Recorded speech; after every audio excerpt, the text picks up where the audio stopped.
你身上有主人的气息，极其危险的。族群的身体优势，顾不了你。是一道难以跨越的墙，太弱了。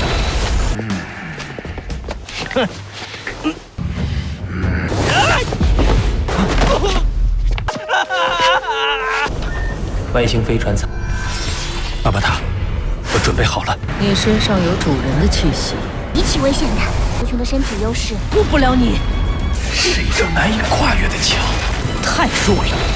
Halo kalian semua, selamat datang di channel Singkat Padat. Pada video kali ini kita akan melanjutkan cerita dari serial Donghua Swellstar episode 68. Dan sebelum kita melanjutkan cerita, mari kita sedikit membahas episode sebelumnya, yang dimana kemarin Loveng mendapatkan banyak hadiah dari Babata. Dengan Loveng diberikan rotan Ravenclaw, yaitu tanaman yang paling populer di alam semesta. Dan di masa depan rotan Ravenclaw akan sangat membantu bagi Loveng. Kemudian hadiah keempat, Loveng diberikan senjata baru, yaitu senjata mental bernama piringan Arcblade. Senjata Arcblade sendiri memiliki nilai yang hampir sama dengan Heaven Forbidden Shuttle milik Loveng.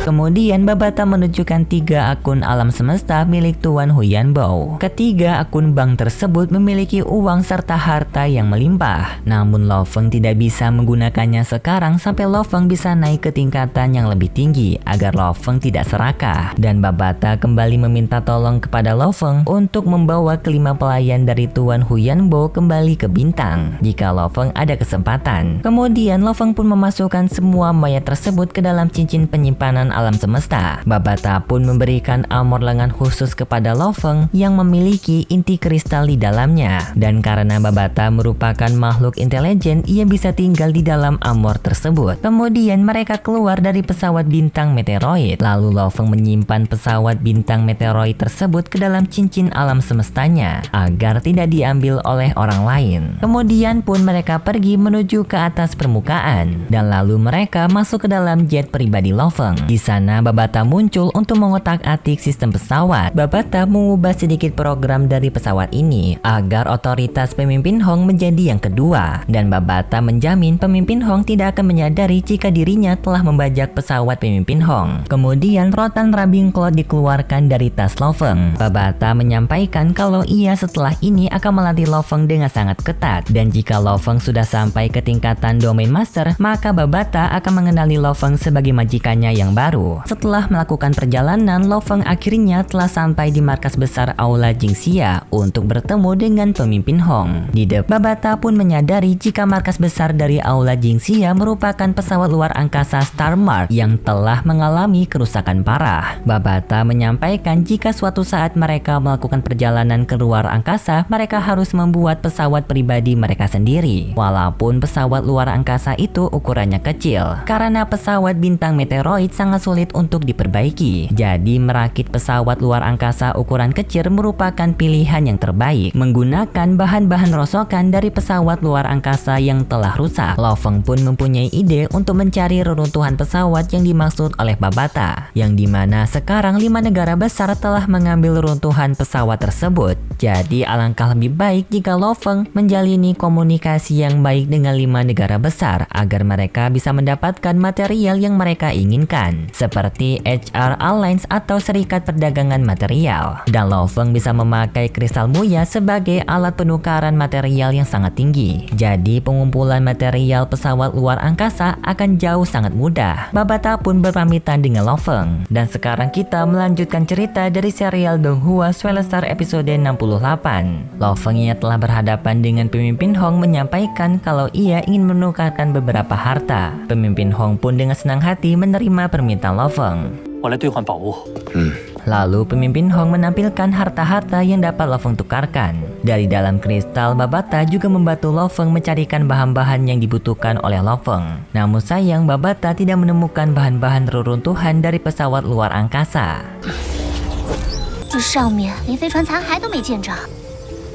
Tetapi Babata menemukan satu harta yang lumayan, yaitu ruangan gravitasi. Loveng pun langsung memesan ruangan gravitasi tersebut serta akar bunga hitam 2000 tahun, 2 darah naga, dan 7 roh tanaman. 这古文明重力士 Pemimpin Hong yang mendengar itu pun menerima permintaan dari Lo Feng dengan total 150 bintang atau juga setara 5,5 kristal muya. Tapi karena Lo Feng mempunyai 0,5 yang ia simpan, maka harganya dikurangi menjadi 5 kristal muya. 好，一共110星辰，还需5颗母牙精。 Setelah Lo Feng selesai berdiskusi dengan pemimpin Hong, Lo Feng pun pergi keluar. Dan di luar sana, Lo Feng ternyata telah ditunggu oleh seseorang yang memakai pakaian elit, yang ternyata ia merupakan Isadonna, ketua dari HR Alliance. 盟的议长伊萨多纳。 Isadonna menyampaikan kalau ia ingin berbicara dengan Lo Feng sebentar. Lo Feng pun menerima ajakan pembicaraan tersebut bersama Isadonna, dan lalu mereka berdua masuk ke dalam ruangan Isadonna. Isadonna menyampaikan kalau ia akan membeli kristal muya dari Lo Feng dengan harga 3 kali lipat dari harga pasar. 我就开门见山了，便以市面价格的3倍收。 Babata yang juga mendengar penawaran dari Isadonna sedikit kesal karena harga segitu masih murah untuk kristal muya. Tetapi Babata memiliki ide yang bagus dengan meminta dari Isadonna menukarkan harga uang menjadi penukaran komponen pesawat luar angkasa. 100倍价格都赶不上木牙精实际价值的1半。你先问问他手里有没有飞船残骸。 Lo Feng yang mendengar perkataan dari Babata pun setuju dengan Babata, dan Lo Feng menanyakan apakah Isadonna memiliki komponen pesawat luar angkasa. Isadonna yang mendengar penawaran dari Lo Feng pun setuju, dan ia akan menyiapkan komponen pesawat luar angkasa dalam waktu 2 hari. 比如古文明遗迹、飞船什么。 期待与罗巡查使交易愉快。 Kemudian setelah berbicara dengan Isadonna, Lo Feng pun kembali ke rumahnya untuk bertemu dengan kedua orang tuanya serta adiknya yang sudah lama tidak bertemu. Setelah bertemu dengan mereka, Lo Feng pun memberikan mereka makanan dari tumbuhan roh, yang dimana hal tersebut membuat mereka bertiga menjadi orang yang kuat, bahkan bisa sebanding dengan para penjuang tingkat pemula. 竟然也成为武者了。 学徒级3阶。 Kemudian Lo Feng pun mengajak kedua orang tuanya serta adiknya pergi sebentar untuk menemui bibi mereka. Ayah Lo Feng yang mendengar itu pun sangat terkejut karena ia tidak menyangka kalau bibi Hongqi masih hidup. 什么？也是为了让您能跟姑婆一家早日见面啊！小姑还活着。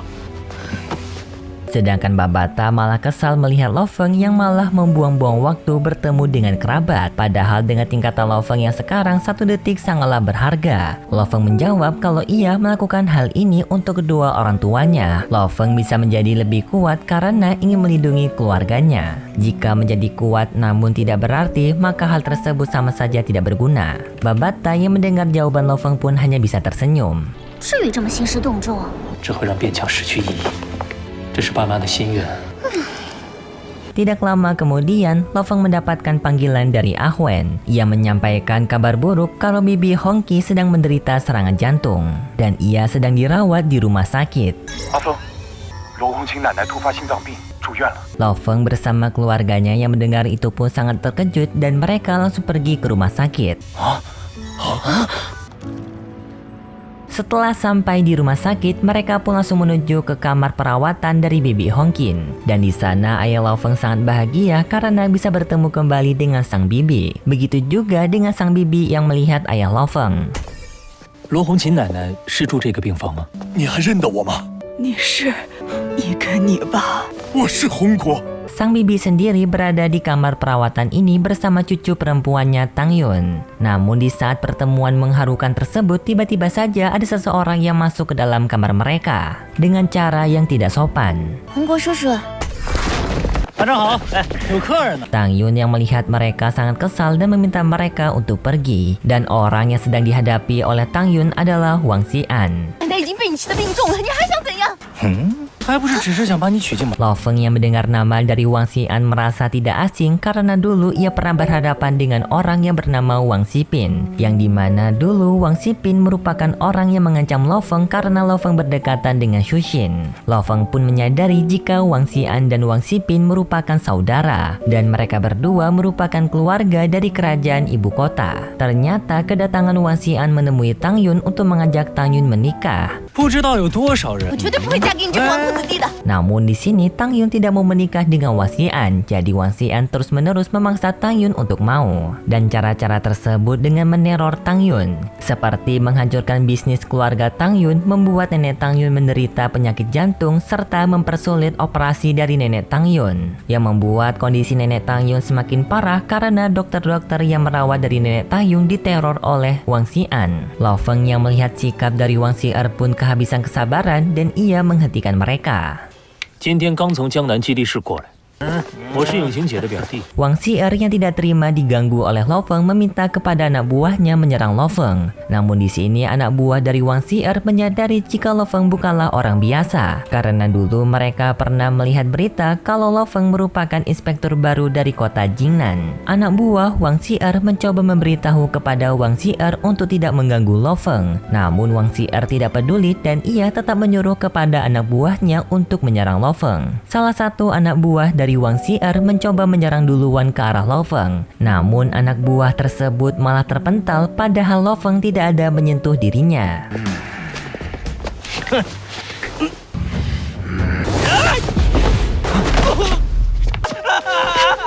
Kemudian kedua anak buah lainnya lanjut menyerang Lo Feng, namun dengan Lo Feng hanya menggunakan pergerakan kecil, mereka berdua lah yang justru kalah. Sampai anak buah terakhir menyerang Lo Feng menggunakan senjata tajam, namun senjata tersebut dapat dihancurkan oleh Lo Feng sebelum ia keluarkan menggunakan kekuatan spiritual milik Lo Feng. Dan setelah itu pun hanya tersisa Wang Xi'er. Wang Xi'er pun sekarang ketakutan dengan Lo Feng, namun ia akan kembali lagi untuk menyerang Lo Feng bersama kesatria dewa perang yang ia bawa. Namun tidak lama setelah itu Wang Xi'er mendapatkan panggilan dari adiknya, yang dimana ibu kota sedang kehadiran inspektur dari kota Jingnan yang terkenal sebagai inspektur paling muda serta kesatria top tier. Adik Wang Xi'er pun memberitahu kepada kakaknya untuk tidak mengganggu orang yang bernama Lo Feng karena dia merupakan inspektur kota Jingnan. 是机械物管全球巡查师。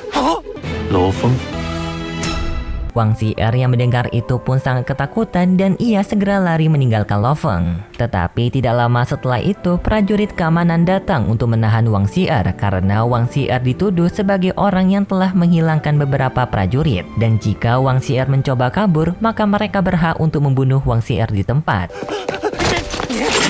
请协助我们调查。 Dan Wang Xi'er pun ditahan oleh prajurit tersebut. Ternyata kedatangan dari prajurit keamanan adalah panggilan dari Lo Feng melalui kenalannya yang merupakan seorang jenderal. Tidak hanya memanggil prajurit keamanan untuk menahan Wang Xi'an, Lo Feng juga meminta beberapa prajurit keamanan untuk melindungi kamar dari nenek Tang Yun. Dan tidak lama kemudian jenderal kenalan Lo Feng pun datang menemui Lo Feng, yang ternyata ia merupakan Mayor Jenderal Lo. 我不过是把他刚刚自爆为 我们又见面了。 Kemudian Lo Feng bersama Jenderal Lo pun pergi melakukan pembicaraan pribadi. Dan Jenderal Lo pun meminta maaf kepada Lo Feng karena mendapatkan gangguan dari Wang Xi'an. Jenderal Lo pun menjamin jika Wang Xi'an akan mendapatkan hukuman yang adil dari pengadilan militer. Kemudian pun mereka melanjutkan pembicaraan dengan melakukan transaksi jual beli, yang dimana ternyata Lo Feng ingin membeli komponen pesawat luar angkasa dari Jenderal Lo. Babata menyampaikan kepada Lo Feng kalau barang-barang yang dijual oleh Jenderal Lo kebanyakan merupakan barang-barang yang tidak berguna, dan satu kristal muya saja tidak sebanding dengan barang-barang tersebut. Tetapi karena pilihan mereka sedikit, Babata akan memilih barang-barang yang bisa berguna bagi mereka. Kemudian Lo Feng pun menunjukkan barang-barang yang akan ia beli. Jenderal Lo yang melihat itu pun terkejut karena Lo Feng membeli bahan sampai 5.000 ton. Tapi Jenderal Lo menyampaikan kalau dengan semua barang ini satu kristal muya tidak akan cukup. Lo Feng pun memberitahu kalau ia akan membeli menggunakan 2 kristal muya, yang membuat Jenderal Lo setuju dengan transaksi ini. 成交。